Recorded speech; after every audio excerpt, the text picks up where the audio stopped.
In this video, I'm discussing using the app Calculate 84 to download to your smartphone to help you graph some of these equations. And you will be allowed to use this, so I wanted to emphasize this opportunity for you. Calculate 84 will download, I know, to an Apple, but on the Android phones, you may have to find an alternate. This is the one I'm going to be demonstrating today on the Android Calc. Let's see, Class Calc, C-L-A-S-S-C-A-L-C. Class Calc seems to be one that I'm finding students will like that one. But you really can use any of these that you like.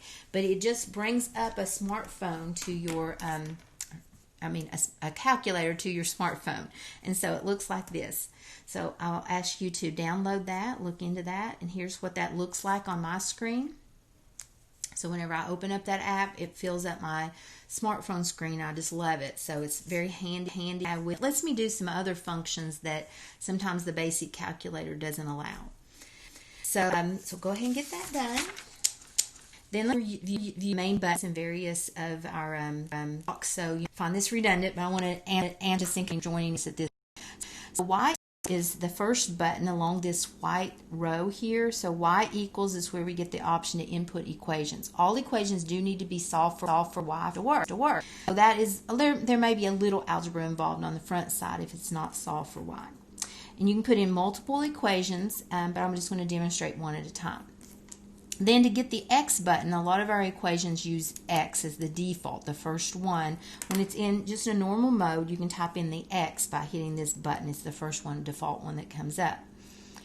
The window can be changed by hitting the window button. Its default is a 10 by 10 scaling, negative 10 to positive 10, counting by ones, and the same thing for your Y min and Y max, negative 10 to positive 10, scaling by 1.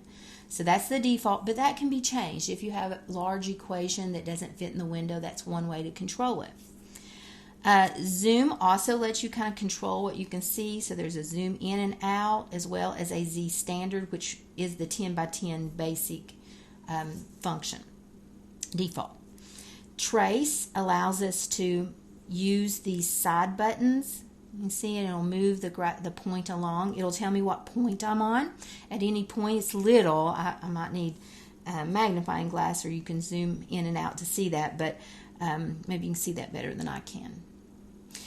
But hopefully on your screen you can see it better. And then you can cursor and trace and always move along that line that way. There's other ways as well. And then graph is the biggie. That's where we get the graph of shows the visual. So those are the main function buttons. But then there's a second row. Above that, in blue on mine, if I hit second, I'll be in stat plot, for example. Stat plot's the first one. I really don't use that much, but you can see you can get a variety of displays with that. And you might use it for another class. We won't use it.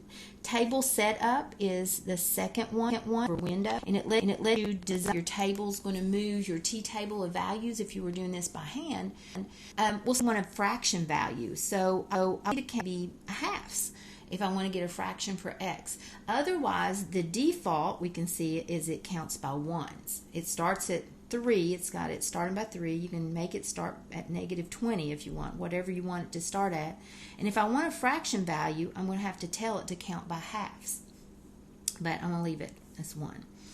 And then format, not using that. Calculate. That's a big one that I wanted to mention. A lot of the functions that we'll use to answer questions are under calculate. So the second of trace. One is 0. That's where we find x-intercepts. Another one is minimum and maximum. We use that with our parabola. And then intersect, you would use that if you were doing Chapter 5 work to find where two equations cross. Two linear equations, you could find their intersection or solution. And then table is, I'm going to do second, is where we see our t-table. Notice it started at negative 20 like I asked it to. You can scroll further. But I can get it down to 0, 1, 2, and so on. So it also, notice it's counting on the x side by ones. If you want to see any fractions for x, which they're there, it's in the domain, but it's just not listed in this t-table unless you tell it to. All right, so let's get started.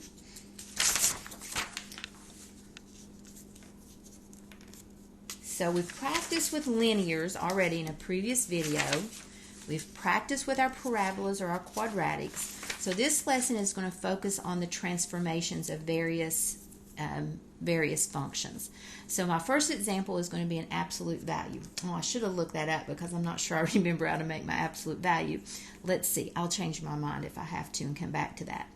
But let's try to type this into our y equals 5, and I'm thinking it's under math. Let's see if I find it. You guys out there maybe know this already, and I have to look. See if it's under number. Sometimes some good thing. There it is. It's under number, math, and then number. Absolute values, and there it is. Now I can punch in my x. Outside of that, -4. And do notice that my -4 is outside the absolute value bound, so I need to type that in correctly. So take a minute, get that in yours as well. And then we have. So I expect absolute value looks like a V, and so you do kind of have to know that from lesson, so you'd catch if there was how you type. You want to be aware of that. So absolute value, the parent function, most of that. A V shape. So I expect that to be the typical one if it's not shifted. So here, the 5 makes it skinny or stretches it vertically, and then the -4 is a vertical shift, bringing it down 4 places. So wait a minute, it should be skinny and converted down 4 places. So the first question is, what is the parent equation? And that's that absolute value of x that makes it be a V shape. Then list the effects. I've kind of given that away. I'll ask you another one in a minute. The values around. The 5 stretches it vertically. The larger the multiplier, the more stretched or skinny the graph looks. And then a number on the end, independent number, vertically shifts it up or down. So it moves it down 4. Determine domain and range. Looking at our visual, this thing moves left and right without bound. There's x values. We don't see it because it doesn't show the arrows here, but it keeps on going. We can see it in our table of values that the tables, there's 101, and there's an x value at -21. The x values never stop. Now the y values do stop. I don't know if you'd eventually discover this by looking at your t table of values, but there is an end to the values that x can be. You might have noticed it right here, that there's a negative number, -4, but you don't see very many negative numbers on this table. Now that's not totally definitive, but it's an indicator something's going on. What? Just one negative value. So what's up with that? Well, when we look at our graph, we can see y only goes to -4. There's some other little negative values for it to get up over 0, but there's not a lot going on down here. It's mainly up. So we would say the domain starts at the vertex, -4. -4, and then it goes up to positive infinity. Oh, I'm sorry, that's the range. My bad. That's the range. It's low point to high point. The domain, we said, is everything. Negative infinity to positive infinity. That's how far it goes left and right without bound.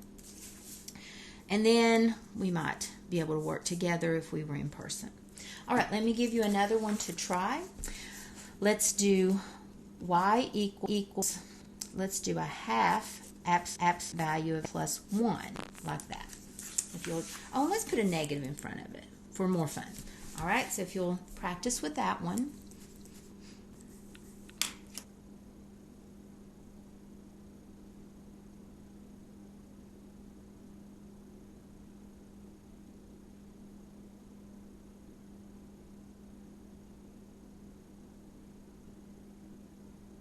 Alright, so it should look like this in your screen.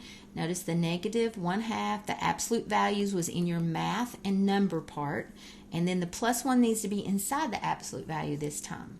So here's what your graph looks like. Notice how much more wide it is. So fractions make graphs look actually wider, or they're shrunk vertically, but it makes it look wider as the effect.